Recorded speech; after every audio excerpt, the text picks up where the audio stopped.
Hi, and welcome back to Violin Hero. This is day 3 of 3, once again from the beautiful Carriage House Violins here in Boston. And thank you again to Rob Mays for giving us this wonderful space to converse in, to perform in. As you know, I have my good friends Guy Fishman and Emily Marvash here with me in a bit to finally perform the piece that we've been working with these last couple of days, the wonderful Erbarme dich solo from St. Matthew Passion by Bach. And before we do that, I wanted to just set the stage a little bit. We've been talking, Guy, Emily, and I, and working and playing together, on this music without a whole lot of discussion about the violin, the mechanics of how to do this and that on the violin. We've touched on it, of course, but I've done that deliberately, those of you who have been here for the first couple of days. And that's because I really believe that music is best approached from the inside out. And I know that sounds like a cliche, but what I mean by that is that if I can first get into the character of the piece, the shape, and what I want to do with it, then I can decide what tools to bring to the table. So that means bowings, fingering choices, articulation choices. So that's why we've looked in day 1 mostly at the harmony, the structure, the character. Day 2 at the articulation, the vocal elements. And finally today, I want to start off with a little bit of examination of some of the bowing and fingering choices I made before I invite my friends Guy and Emily up here for a performance. A reminder that if you're just joining us and you haven't registered for the event, the reason that you want to do that, even though you can still keep watching and I'm happy to have you here, the reason you want to do that is that you can instantly download the packet of materials for Violin Hero. And that includes my marked part. That's what I'm going to be working from in just a moment here. And as we do, you'll be able to see the choices that I made as we work with them a little bit. So if you will turn with me to that marked part, let's take a look. And this is a different piece, isn't it? All right.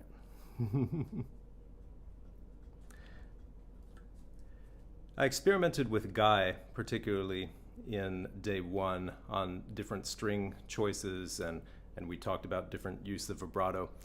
In the end, especially in light of the conversation we had yesterday, the expression really is not going to depend exactly on what style of vibrato I use, right? Or exactly on what strings, whether I use open strings, whether I don't. It's really going to depend on what's in here, right? And what's in here. So if you take a look with me, I've decided to keep that string choice that I had made before we started working together, which is to say in 4th position on the G string. I love that husky tone that seems to me more like someone actually weeping. Keep in mind, of course, this is while it's not a modern violin by any means, it's actually 17th century. It's a modern setup with modern strings. So or with less vibrato, of course. There's an openness there that I like, but for the character, the literal character of Peter, sitting on that rock and weeping. And then I'll play around, once Guy and Emily get here, I'll play around with the vibrato to be in sync with what's happening there.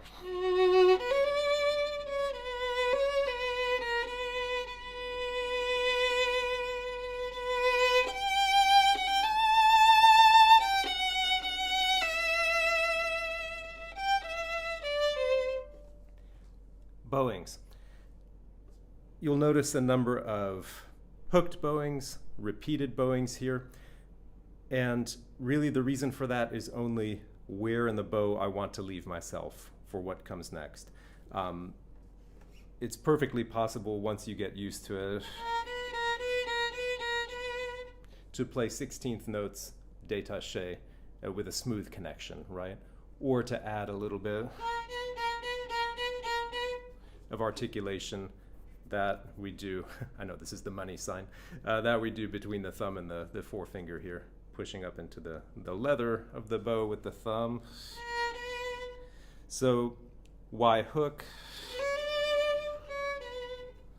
It's because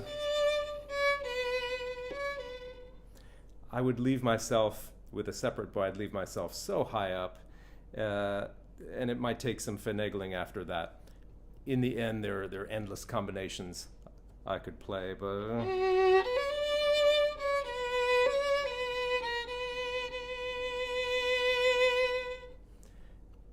part of it depends on whether I like that long note on a down or an up. I should be able to do it both ways. Or something about me doesn't love if I did the long note on an up. I don't love being so low in the bow for that G. The interval is big enough. It's a string change. That note's going to bloom most likely anyway. So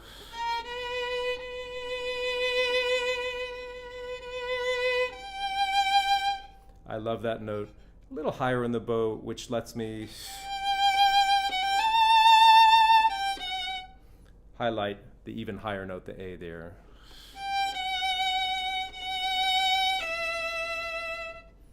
Why change fingers on the repeated note? Well, it's a way to simulate the kind of consonant that Emily makes when she has two syllables on the same note. So if I don't change,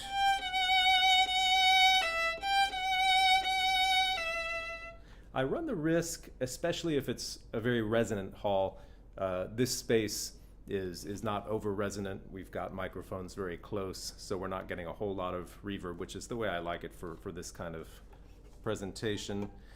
But if it were quite a resonant space like the church that it would have been performed in,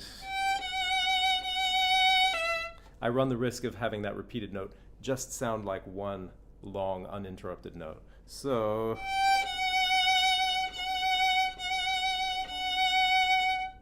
that little substitution just gives a gentle consonant.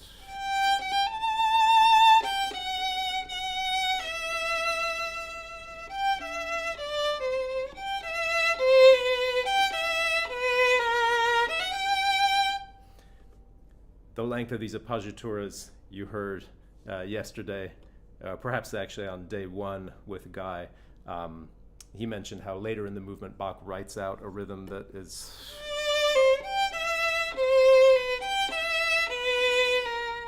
with a full eighth note on those appoggiaturas.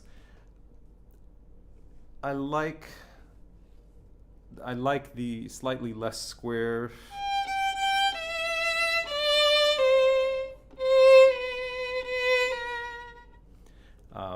at least for my opening solo, and it just gives a little variety when it's written out the other way later.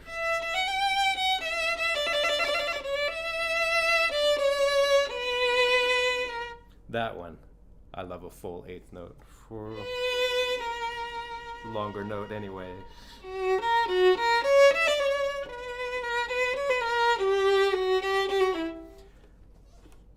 Here, I want to be very aware of vibrato and any sort of violin habits. I mentioned this yesterday, how it's easy on the violin to arrive on a slightly longer note with a really electric vibrato.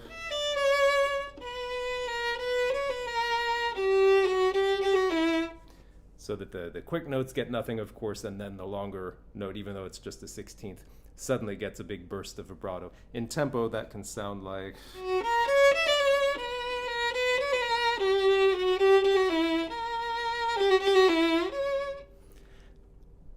that might work well in a more romantic style. But I want the vibrato to give life. We talked about that concept yesterday, to give life through the line rather than pointing out individual notes.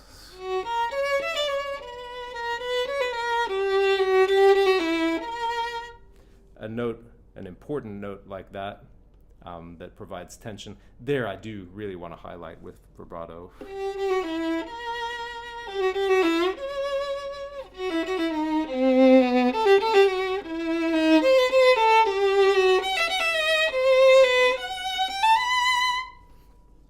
Clearly, I want to grow through this line, but I want to do it with amount of bow rather than just pressure. If I just increase the pressure, I will increase the volume, but you'll hear that sound get harder.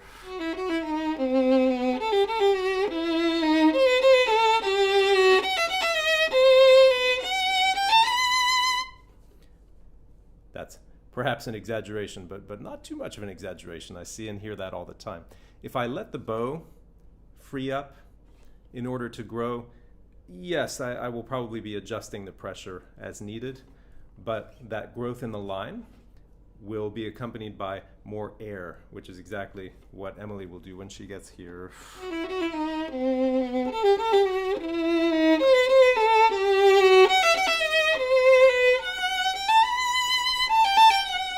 So the quality of that high note, rather than, which penetrates, but it's a little bit, we're Peter here, we're still crying, we're not singing an Italian opera aria. Coming down, it's the same idea in reverse, so.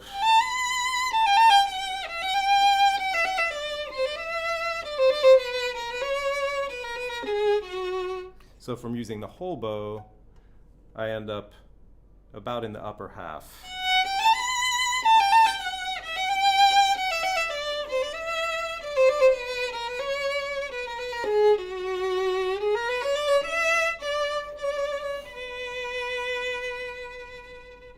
And I want to make sure and hand that note off to the absent Emily here.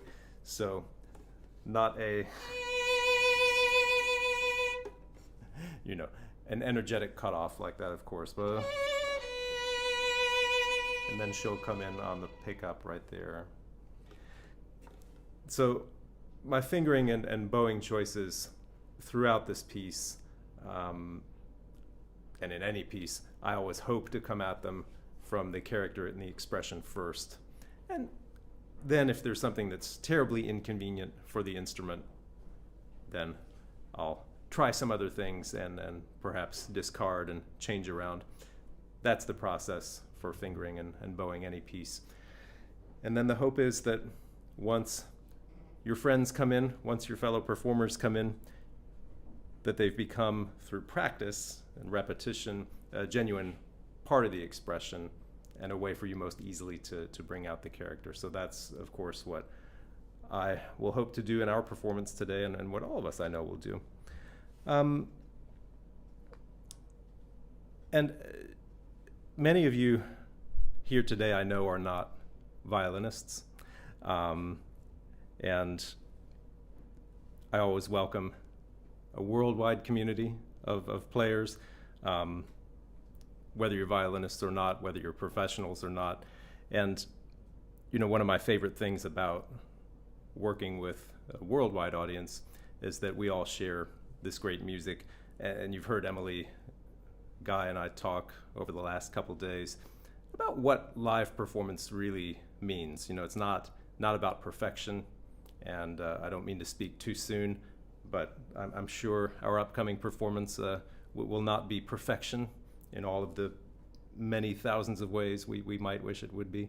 So it's not about that, but it's about communication, right? Communication with each other, which I know you'll see and hear on stage, but also communication with you, and when you share music with those you love, or even those you don't know, you're communicating with them so that they can step into the story with you we talked, especially with Emily yesterday, about how in this piece, the whole congregation was invited to step into the various roles in the story.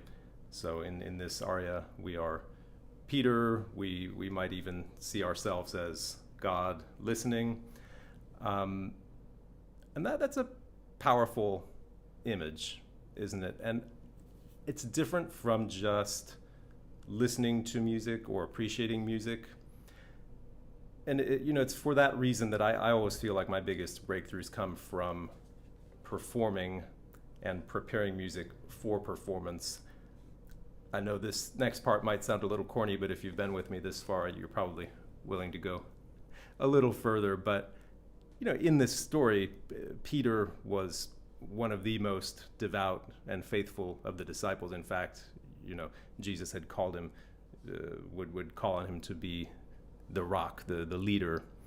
And yet, in this part of the story, that faith is put to the test, and a much different outcome from what Peter expected of himself. And it's a little bit like that with performing music, I find too.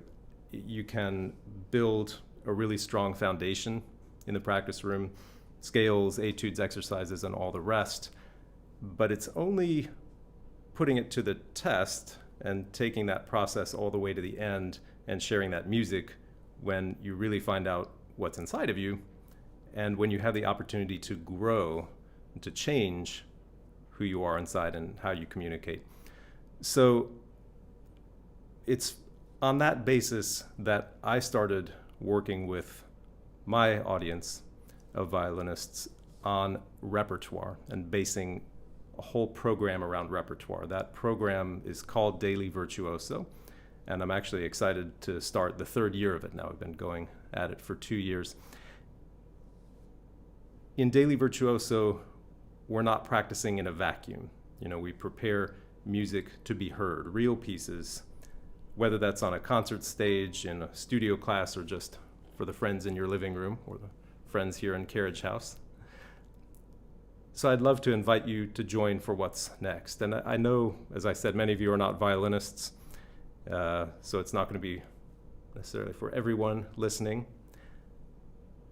But if you want to focus on great repertoire and not just what's on your list for your next gig or audition, then this is for you. Part training, part mentorship, part community. And what really makes Daily Virtuoso special is the way that those three pieces fit together.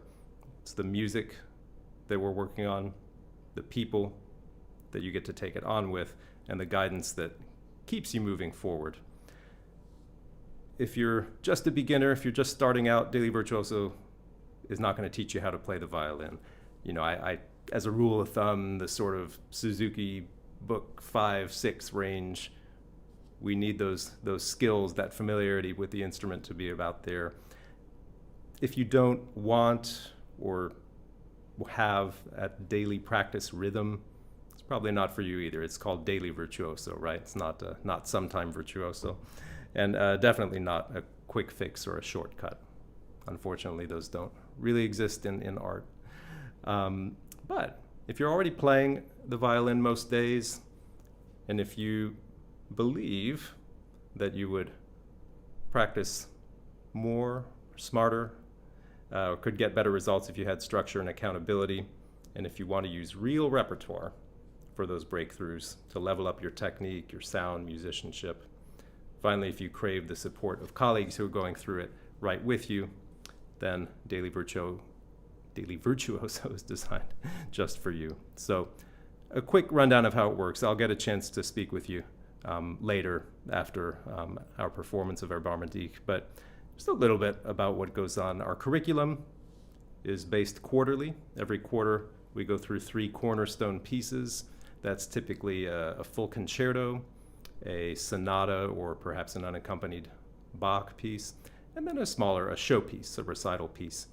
So for example, in this coming quarter, it's Bach's G minor solo sonata, the Violin 5th concerto, and Amy Beach's Romance, and 3 pieces, so actually 4 pieces by Amy Beach. every week I give you a new video lesson on each one of these pieces. And you always start out with my marked parts, the scores to the pieces, and a weekly clear practice plan. Every quarter, I also bring in a world-class special guest. I'm lucky this weekend to have two, but in every quarter I bring in at least one, and we talk about the current quarter's repertoire, but also, as you heard over the last couple of days, we're not just talking about Bach's Erbarme aria. I mean, we're really getting into core musical issues, and I've learned so much, as I always do in these special guest sections. So uncover the real imperfect process behind our guests' special artistry, their practice habits, setbacks, things like that. I mean, these are conversations you really want to be in the room for. Past guests have included Augustine Hadlick. He's actually come in twice. James Ennis, Hilary Hahn, Kirsten Leong, Ida Kavafian, Simon Fisher. I've just been so lucky to share the virtual stage with so many of these wonderful artists. Kim Kashkashian is, in fact, joining us on Tuesday, so listen up for how to join in on that. There are different kinds of live sessions. We've got a workout every month where we zoom in on one, usually a technical challenge, whether it's bow strokes or shifting, intonation, vibrato, and I give you some clear things to try that day. Hot seat studio classes where a few people play live for me to get that live feedback, but the whole group gets to benefit. Practice squads. Just about every week there's a practice squad led by some of my most trusted teachers where you can, again, get that personal feedback or just share some wins and losses from the week. It's your way to check in and keep moving forward. And then if you're joining as an annual member, if you make that annual commitment, you also unlock some extras. I host a program called Practice Room Live, where you get to be a fly on the wall basically in my practice room as I work through my challenges, what I'm going through repertoire, whether it's symphonic, solo, and other bonus expert sessions. So this coming quarter, for example, neuroscientist and violist Mali Gebrian will join us to share what science says about practicing smarter. Lastly, as I promised, we've got our community. It's really the heart of Daily Virtuoso. We have that Discord community, as you've experienced here in Violin Hero, but the community really lives in the live sessions, the practice squads. We see each other, cheer each other on, and share in the wins and losses in real time. Lastly, there is a library, which I call the Virtuoso Vault, and that is an exclusive collection of lessons and videos on all the topics that we go into, really to help you build that foundation that lets you truly experience the masterworks. I can't help but just share a couple quick stories from some of my friends in Daily Virtuoso before I invite my live friends up on the stage with me. There's Holly, who actually told me she was only going to stay for a month, but when her partner overheard her practicing that month, said, wow, you sound great. Whatever you're doing is working. And 1 month ended up turning into 3, a whole quarter, and then finally a whole year going strong. Mohammed also joined after a 50-year hiatus from the violin. He wanted to come back, and he just recently wrote how Symphony Espagnole, Lalo Symphony Espagnole, had seemed an unattainable dream, but here I am today, jumping into the last movement after having worked on Bruch, Mendelssohn, Beethoven, Mozart Third Concerto, and Daily Virtuoso. So I love having you as well, Mohammed. And Jamie, actually just this week, this is nice, this is new. Besides all the great instruction, she says, DV has become much more of a community of colleagues than I expected. I didn't imagine an online community would become so significant. So that makes me, of course, happy, and I love sharing in that with you, Mohammed, and Jamie and Holly. So I'm telling you this now because we're starting the new quarter on September 29 with all new repertoire, as I mentioned before. And the doors are opening today, but they're closing in a week. So there's a little bit of a want to make sure you're aware of the timeline here, starting the fourth quarter on September 29. But between now and then, you won't be sitting around waiting, because actually you'll have the chance to jump right into the swing of things. If you join before Tuesday's guest class with Kim Kashkashian, you can be right there in the room with Kim and I. Actually, she's joining me live from my home, so we'll be actually in the same room, not a virtual room. You can also join in on the Hot Seat Studio class, where members play for me and get the feedback. If you're joining as an annual member, you'll also get 2 annual member bonuses, including a practice room live with me. Best part is you can join today, right now, and actually not pay anything until the last day of the month. So basically, that's a 2-week free trial. If you're joining on the 14th, you're not charged till the end of the month, and you can cancel during that time. You still get full membership access during that trial. Annual members get the bonuses and a 2-week trial. So you can join as a monthly member for $275 a month, cancel anytime. You can join as an annual member for $3,000 for the entire year. That's the discount for committing annually, plus you get the bonuses, 14-day trial, and the exclusives like Practice Room Live, mini courses, the full bonus library. So it's about time for us to perform for you. Ooh, I'm already nervous. I'll get over it. Yeah, progress doesn't come just from waiting until you're ready, as I'm about to demonstrate. Comes from stepping into the music now with guidance, structure, and colleagues by your side, and that's what Daily Virtuoso, I keep wanting to call it Daily Virtuo. That's what Daily Virtuoso is here to give you. So we'll have the link in the chat, link in the description. I'd love for you to pull that up, and we'll speak about it a little bit later. For now, I would love to invite Guy and Emily to join me on stage once more. Guy Fishman is principal cello of the Handel-Haydn Society here in Boston. Emily Marvash, alto and contralto based here in Boston. Thank you so much for nice to see joining me once again. Yeah, thank Emily, you. hi Guy. Hi, great to see you. And yeah, I've been doing some thinking, some playing since we met yesterday, and yeah, I'm really curious to see how things are gonna shake out. What I thought we'd do, we tune, play a couple notes and all that, but thought we'd perform the aria and just take a beat and maybe talk about some things, not just what went wrong, but just how it felt to perform it here today for our friends out there.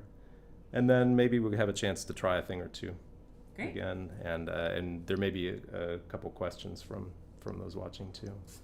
All right. Awesome. Anything from you guys before we start? No, it's nice to be back. This is great. Yeah.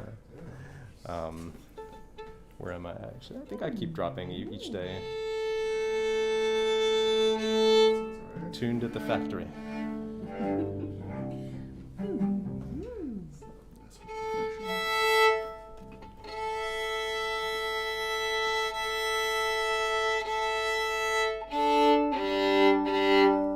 We need an evangelist here.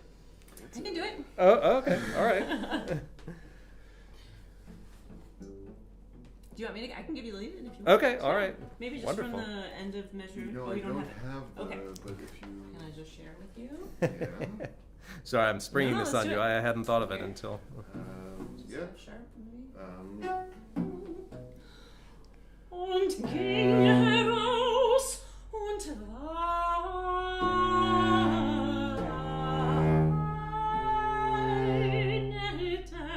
bitterlich.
Beautiful.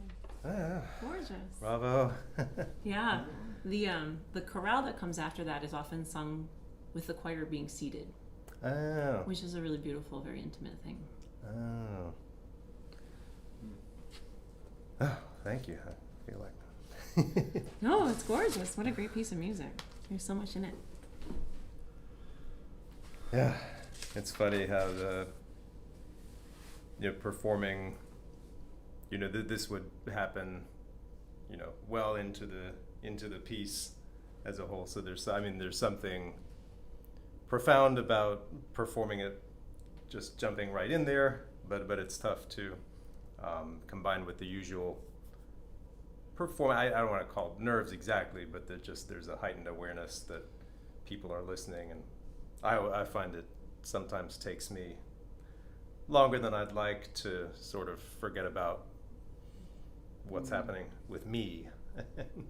Well, so may I ask you a question about Yeah. that? 'Cause, I feel like our wind colleagues are more accustomed, principal wind colleagues play solos all the time.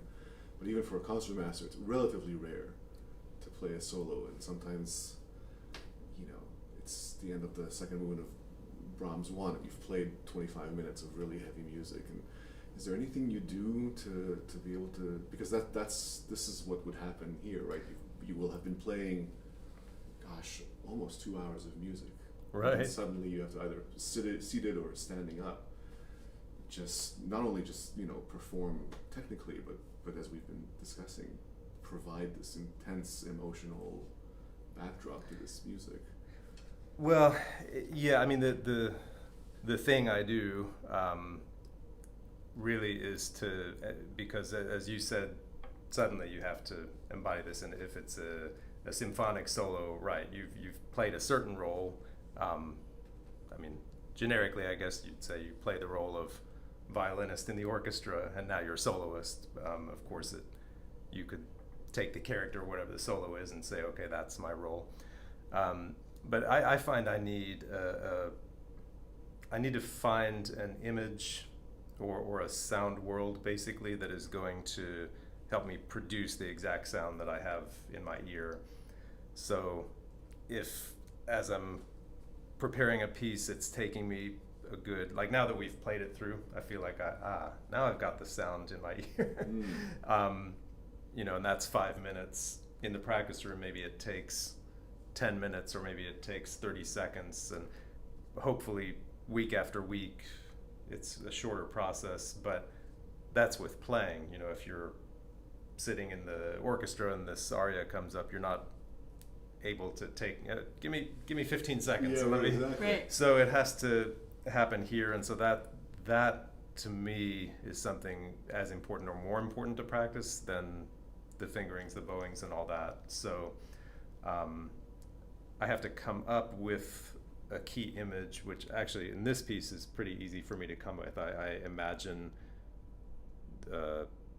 actually sitting down on a rock and putting my head in my hand. Somehow that image for me is clear enough and powerful enough, and it's able to produce the sound that I want. So I just practice several times a day in the practice room. I need to get it down to about 5 seconds. Maybe, you know, at the end of the evangelist line is when I'm imagining that image down here, and then to put it up.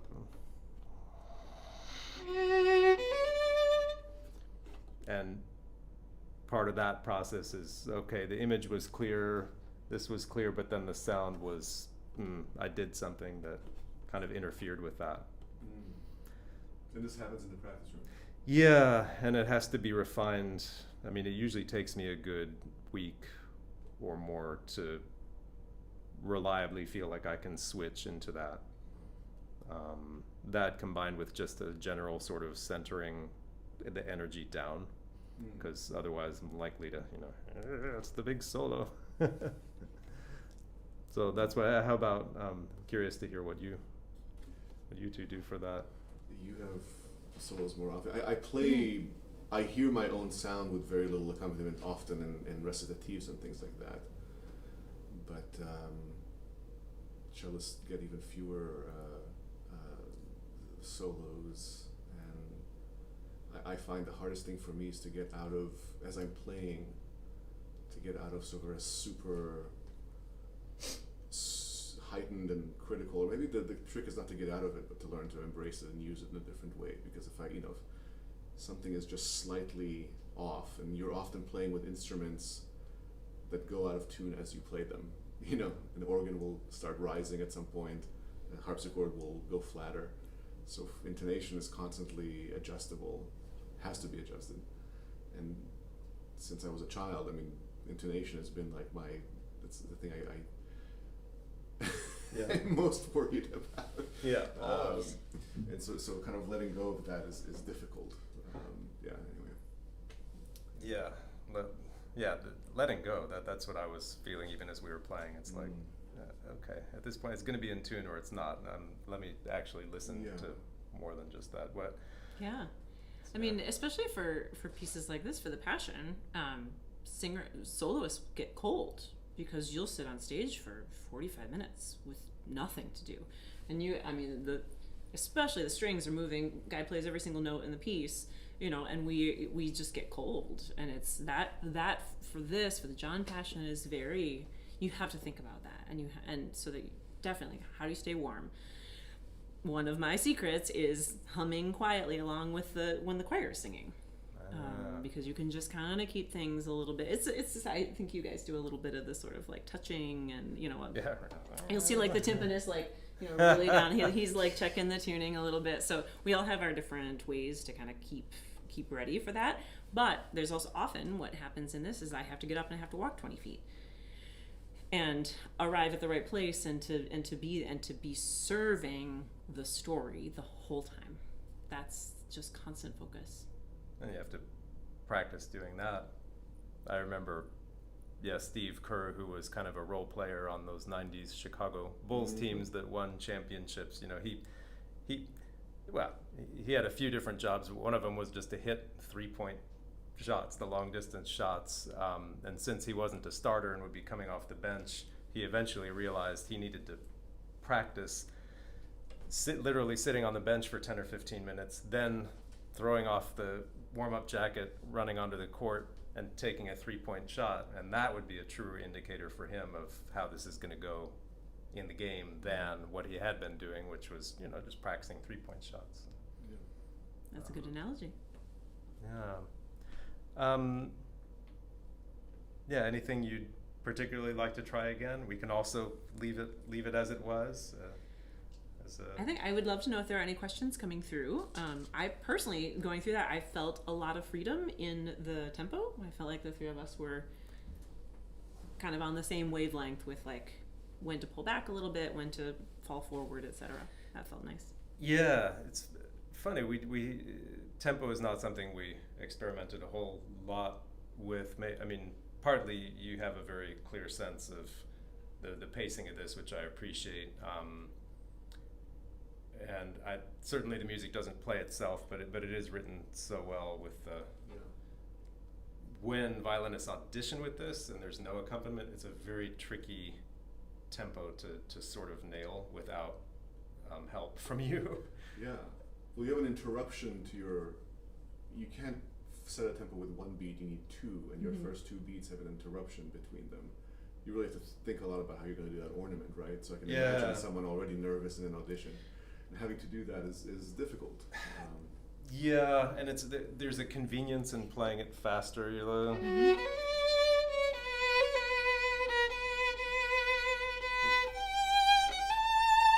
And it's easy, unaccompanied, to get into that, and then you get, and then all of a sudden that feels very busy rather than ornamental. I think hearing the rest of the orchestra in your head is really, it's important for me for tempo. I think that the only thing that we don't even have to do it again, but had we wanted to rehearse, I think we would need 10 minutes on this thing to figure a couple, and mostly it would be to know where you'd like to breathe, and where I need to give you a bit of just. It's not a break. It's a space in the time between two notes to allow for that, and I think we got a lot of them, and I missed a couple, and Yeah, I was gonna say I there were times when there was a natural breath and I was just kind of used to plowing ahead, so I noticed that. And then conversely, when I had the tune, I realized there were times where I was just late because I was doing something with the fingers that didn't necessarily have much to do with the music, but was just slowing things down. And you adjusted. You were like. I thought it was even more subtle than that. I think it wasn't so bad. I think there are places where both of you like to do, for instance, the downbeat of bar 6. Nathan, I think I since 2 days ago, I remember it. Feels like that's a different, almost a starting of a new character, and you like to begin that with a preparation. Like when we speak, we have to prepare, right? And the same thing. So I don't just go right with the metronome, right. It's not there. It's just a little something before it. And likewise, Emily, I feel like at the very, where was it? Bar 29. I don't know what the word is, but it starts on a, what is the word in bar 29? Auga. Auga. Yeah. So how many vowels is that? Yeah, it's, You know, yeah. It really requires a bit of help from the orchestra to just helps as though you're speaking it yourself. Yeah. With the most unspeaking like, you know, implement we have, which is our finger pluck. Right, yeah, it's so hard. So you have to just kind of like really give it a second. So those kind of things are becoming more evident in the performance, but I dare say that the character and the spirit of the thing felt very comfortable and very beautiful. Mm-hmm. You've probably had the experience too where, don't you feel, at least if everybody's, you know, prepared in their individual parts, sometimes a performance is worth like 5 rehearsals, right? Like you just, if you're forced to perform something, it not always what we would wish for, but in this case, I really feel like, as you said, we get so much out of that might otherwise, you know, we'd spend hours in rehearsal. Yeah. It can work both ways. The comments and questions we're getting largely have to do it. Everybody wishes you had more notes to play, Guy. Sorry, folks. I'm also on Team Guy. There are plenty of challenges here. Well, no, and you know, you're speaking to the challenges and the rewards there. I think folks are surprised that we would. I'm the one who said I was nervous, and you don't have to say whether you were or not, because you may or may not have been. But I think folks are surprised that there would be any questioning of any of this from people who have played this before and who are professionals, which it doesn't end. No, no, never. Yeah. I mean, you become better at I think dealing with it and your perspective and approach to it. But boy, I mean, you know, I used to have in Symphony Hall, and you do it way more often than I do. But whenever I do, is 2,000 people there, and you know, you could go out and just completely fall on your face. Right. That usually doesn't happen. Right. But that's a thing to deal with. Yeah, I think about my colleagues, especially, you know, ones that I know really well, and that I respect, and you know, it's you want to honor their work and their artistry by like listening and really, you know, like sort of serving that professional and personal relationship on stage, and not letting anybody down, not letting the team down. There was a question too about you know, your role, Emily, in helping to massage the tempo, so to speak. What would happen, you know, for example, if we kind of set you up in a way that I've been there. Yeah. And then you get to, you just change it right away, or you know, it doesn't, depends on, especially with like, I mean, the caliber that we have here, like everything is totally fine, and I feel like I could even change, you know, in the middle of a phrase and really, you know, but I've been in situations where we didn't have enough rehearsal, or we rehearsed it pretty much the same way, and then in performance it just started at a vastly different tempo, or something went wrong, or something fell, or, you know, and everybody's sort of on edge. And it's very much a sort of like, you're like, you got to make sure everybody's ready, and you just kind of take it. And so usually you just have to give the tempo that you want. Which is harder, if they're going too fast or too slow? If they're going too slow, it's hard to like goose it. Yeah. Because if they're going too fast, there can be a lot, even more body language, you know, like, we're all going to relax into this together, and that feels a little bit easier. But especially, and this is not the case with this, but there are some pieces that are very florid that really can only work in one tempo, and so you sort of have to insist on that, and that's hard sometimes. There was a question more for me as to whether, having performed this now, was I still happy with the choices I'd made for basically bowings and strings and all that. I would say mostly I felt like things were. There were a few places where there was a sudden, you turned a corner in a different way than I expected, and I wished I'd been in a different part of the bow or on a different string. And that sort of moment-to-moment risk assessment, because I could always I'm going to change plans and Right. but what's the risk of it being out of tune or a bad sound? I especially the older I get, I'd rather be in tune. I mean, I don't want to avoid all risk, but there are ways to make things work on a different string and a different part of the bow and all that. So, yeah, I would say relatively happy, but I'm trying to see if there's anything else urgent coming in. But several comments about if violinists wishing that they could play cantabile as you sing, that would be, thank you. That's very that would be a good life goal. Yeah. Now what is? I wish I had limitless breath sometimes. And that for us, a tempo that was not part of the rehearsal or just nerves will often affect singers by sort of making us have less breath or making a breath not go as far. So we often have to make choices in the moment of adding a breath, even if we didn't rehearse it. And so that's always, something that we inflict on you. And I don't, you're not playing this number in an audition, Guy, but unless it were just to see what sort of colleague you were, I suppose, to join a group. But this is probably not going to be found on a cello audition. Yeah. Right. But might this is an aria like this ever something that an audition is maybe a strange choice of words, but if you were going to sing for the conductor of a group that you wanted to perform with, is this the sort of thing you might ever choose? Or I wouldn't personally choose this one because it has less contrast. There are even other Bach arias that show both legato singing and florid singing, and so those are just a more efficient use of an audition time. Okay. Well, great. I would love to thank you both again for joining me this weekend, and I'm gonna stay here and talk with folks a little bit more about daily Virtuoso, but special thanks. Yeah, thank you so much, Nathan. Loved really working beautiful, with you and performing with you. Yeah. Again soon, I think, in Symphony Hall. Yeah, I'm looking forward to with it. the BSO. It'll be really fun. We'll be much farther away from each other. It's going to be one of these situations, I think. But yeah.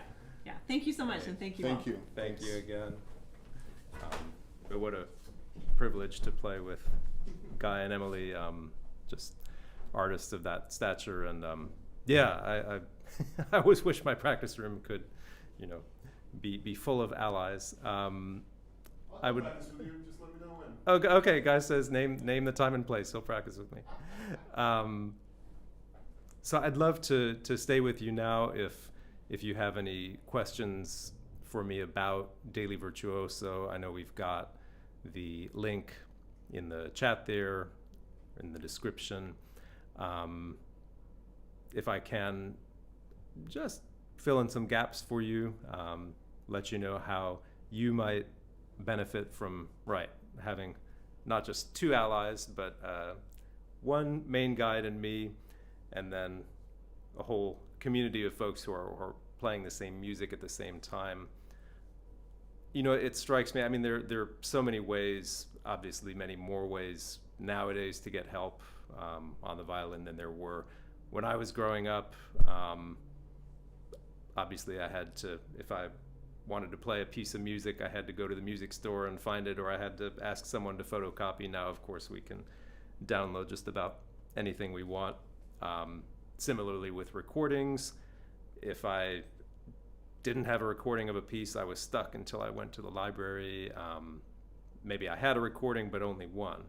And so, especially as a kid, I was tempted to think, well, this is the way the piece goes, the way it sounds.